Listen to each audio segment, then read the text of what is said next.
Mama, may papahula ako sa'yo. Ididikit ko sa noo mo. O, tapos. Sige. Hulaan mo. Ito pag pupunta ka ng CR. Tay? Tama ka! Mama, hulaan mo yung numbers hanggang 1 to 10. Sige. 6. Tama ka! 6. Or 6.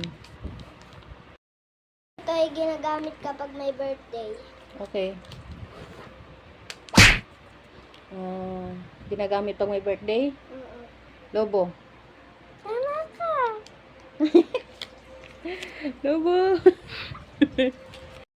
Ito ay ginagamit kapag basketball. Pang basketball? Ginagamit sa basketball?